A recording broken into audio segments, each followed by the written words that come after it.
जब हम अपने कामों का टाइम दिखाते हैं तो टाइम दिखाने के लिए आम तौर पर कुछ शब्द यूज़ किए जाते हैं। इन्हें हम इंग्लिश में प्रेपोजिशंस कहते हैं। अब टाइम दिखाने की 3 प्रेपोजिशंस जो सबसे ज़्यादा यूज़ होती है, अगर मैं उनको बताऊं तो उसमें से पहली तो एट है, फिर ऑन है और फिर इन है। अब इनको हम जब यूज़ करते हैं तो आमतौर पर गलतियां तो कर ही देते हैं।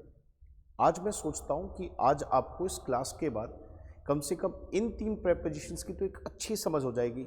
मतलब एट कब लगाना है, इन कब लगाना है, ऑन कब लगाना है। ये हमेशा डिपेंड करता है बच्चों टाइम के ऊपर। जिस टाइम को आप दिखाना चाह रहे हैं वो टाइम दिखाने वाला शब्द कैसा है। कई बार ऐसा होता है कि हम कोई टाइम तो बताते हैं पर कोई स्पेसिफिक टाइम है। स्पेसिफिक टाइम कैसे? जैसे आपने कोई घड़ी का समय बता दिया या फिर पूरे दिन का कोई ऐसा समय बताया जो कोई एक पर्टिकुलर समय पर ही आता है, मतलब कोई क्षण भर के लिए आता है। जैसे एग्जाम्पल देखिए, ये चार्ट बहुत इंपॉर्टेंट है। ये चार्ट आपको बहुत कुछ सिखाने वाला है।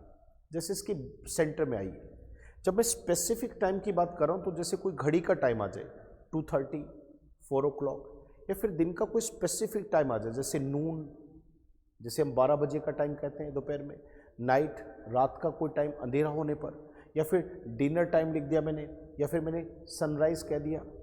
तो जब कोई स्पेसिफिक टाइम होगा तो उसको दिखाने के लिए प्रेपोजिशन एट का प्रयोग करेंगे हम।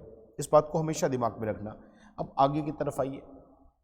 अगर आपने टाइम बताने के लिए किसी डे का प्रयोग किया है, किसी डेट का प्रयोग किया है, आपका जो टाइम है वो किसी डे या डेट को दिखाता है, तो फिर आपके वर्ड में जो यूज होगा वो होगा ऑन। क्योंकि ऑन एक ऐसा शब्द है जिसकी मदद से आप टाइम में किसी डे या फिर डेट को दिखा सकते हैं। जैसे एग्जाम्पल के साथ देखिए, 1 जन। अब कोई काम 1 जन को कर रहा है, जैसे मैं कह दूं ऑन माई बर्थडे, जैसे मैं कह दूं ऑन न्यू ईयर, या फिर मैं कह दूं ऑन 14th जुलाई, या फिर मैं कह दूं ऑन थर्सडे, या फिर मैं कह दूं ऑन संडे, या फिर मैं कह दूं ऑन क्रिसमस, या फिर मैं कह दूं ऑन जुलाई 10th या Jan 1st। तो किसी भी काम का टाइम अगर किसी डे या फिर डेट से दिखाओगे तो उस डे और डेट के नाम से पहले आपको ऑन लगाना होगा। तीसरी बात, अगर आपका टाइम बड़ा है, एक टाइम पीरियड है, एक समय अवधि है, उसमें हो सकता है किसी महीने का नाम हो सकता है किसी ईयर का नाम हो, कोई साल का नाम हो, या फिर कोई एक बड़ा टाइम पीरियड हो। जैसे मैं पूरी रात की बात करूं तो इन द नाइट।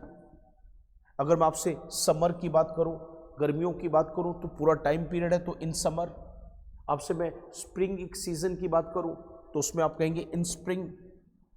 अगर मैं आपसे किसी साल का नाम लेके बात करूं 2012, तो आप कहेंगे इन 2012। अगर मैं आपसे कोई महीने का नाम लेके बात करूं तो आप कहेंगे इन अगस्त। अब मैं 1980s की बात करूं तो ये पूरा टाइम पीरियड, तो उसके लिए आप कहेंगे इन। तो कितनी सरल सी बात है बच्चों, कितना इजी पॉइंट है। आपने अगर टाइम बताया और टाइम वो कोई स्पेसिफिक टाइम है तो उसके लिए एट, वो किसी डे या डेट का नाम है तो उसके लिए ऑन, या फिर एक वो बड़ा टाइम है, या फिर किसी मंथ और ईयर का नाम है, एक टाइम पीरियड है, तो उसके लिए प्रेपोजिशन इन का प्रयोग होता है। उम्मीद करता हूँ ये तीनों प्रेपोजिशंस आपको बहुत अच्छे से समझ में आई होगी। फिर ध्यान से कि किसी भी काम के टाइम को दिखाने के लिए ये 3 शब्द सबसे इंपॉर्टेंट है। ये चार्ट अपने दिमाग में रखना, इससे आपको बहुत कुछ सीखने को मिलेगा। धन्यवाद।